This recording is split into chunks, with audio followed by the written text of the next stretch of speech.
¿Qué tal chicos y chicas? ¿Cómo están? Me da gusto saludarlos. Les voy a explicar un poco acerca de lo que el archivo que les pasé sobre los ciclos de vida de los datos y del sistema de información. Los datos, chicos, de un sistema de información poseen su propio ciclo de vida. Y pues ustedes se preguntarán cómo es el ciclo de vida de los datos. Pues para ello primero hay que entender o por lo menos preguntarnos cómo se generan estos datos, cómo se realizan el procesamiento de la información mediante esos datos y el almacenamiento o recuperación o destrucción de esos datos.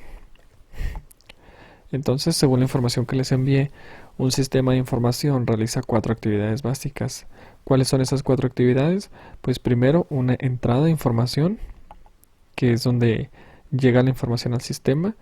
La segunda etapa es el almacenamiento de la información, cómo se almacena esos datos o la información que ya llegó al sistema.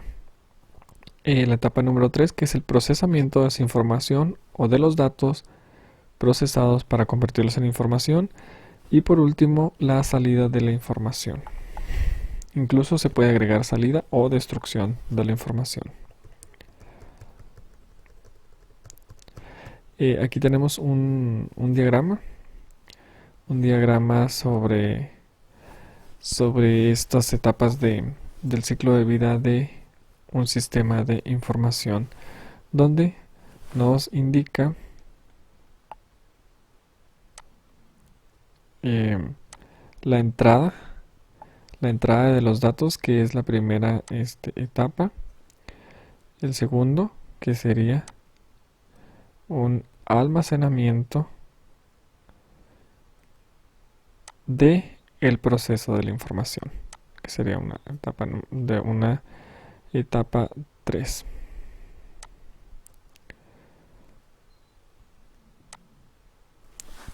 Entonces el proceso y por último una salida de esa información, que sería representada en una interfaz de salida.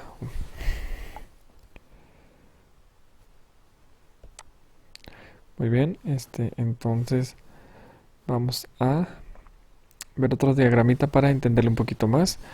Es exactamente lo mismo, solo nos indica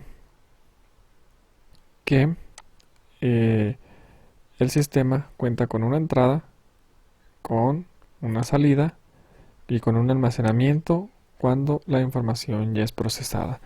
Por lo que les debo de explicar un poquito más es que esta entrada puede ser automática o puede ser manual.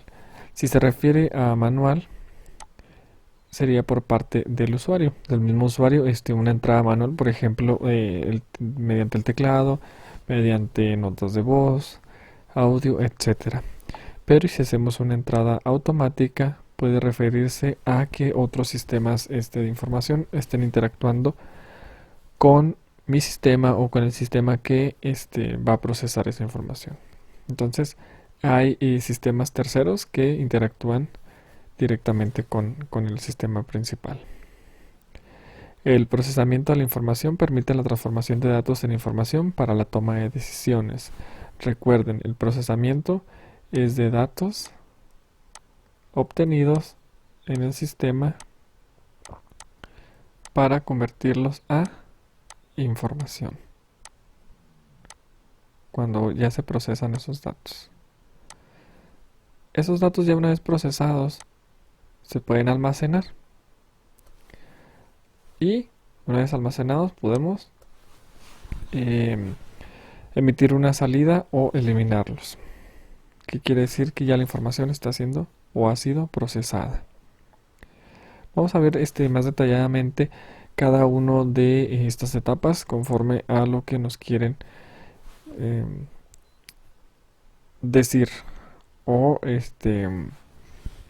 presentar en su información con definición.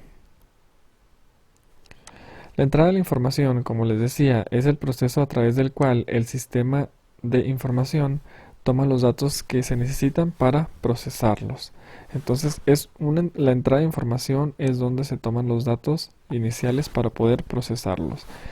De igual como lo veíamos, pueden ser manuales o automáticos. Seguido de ello, el almacenamiento de esta misma información es donde se guarda todos los datos o la información procesada. Esta información suele ser guardada en archivos y estos archivos suelen ser guardados en discos duros.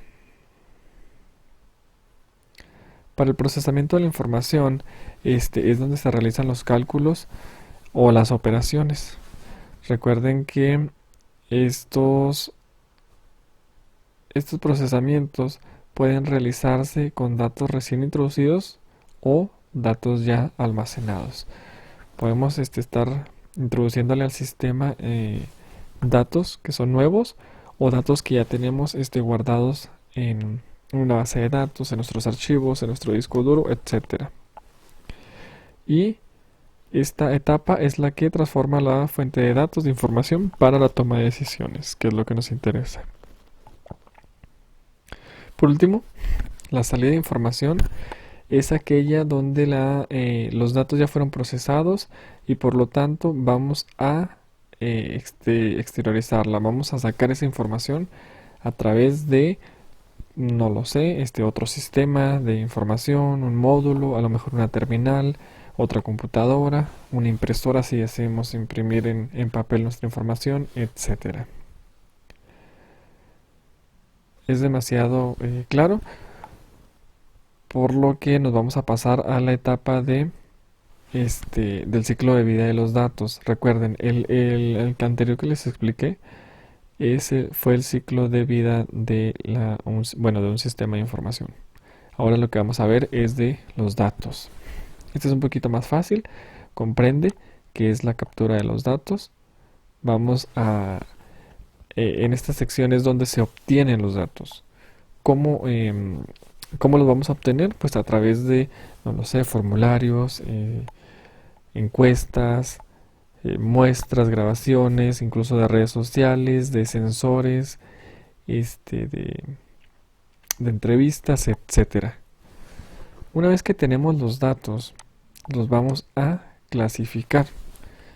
Clasificar significa que vamos a establecer categorías de acuerdo a cada tipo de dato para poder almacenarlos en los sistemas o bien en los archivos. Una vez que ya capturamos los datos y los clasificamos, vamos a darles un tratamiento, que más que nada sería la finalidad del por qué los estamos capturando y por qué los estamos almacenando. Para ello, pues son operaciones que son realizadas sobre los datos. Digo, más que nada es el fin del para qué los estamos capturando. Una vez que ya conozcamos el porqué de estar capturándolos, de estar guardando nuestros datos, vamos a pasar a otra sección que es la transferencia de los datos a un tercero para su tratamiento. Esto no es más que nada que un traspaso de información a otros sistemas de procesamiento. Entonces, pueden ser otros sistemas de información que interactúen con el de nosotros para este tratamiento de los datos. Por ejemplo, la introducción de datos a través de una base de datos y un sistema de información tercero como un dashboard o un panel de control sobre estadísticas. Por ejemplo, es lo primero que se me ocurre o que se me viene aquí a la mente. Después de ello, nos vamos a la última etapa del ciclo de vida de los datos, que es la destrucción.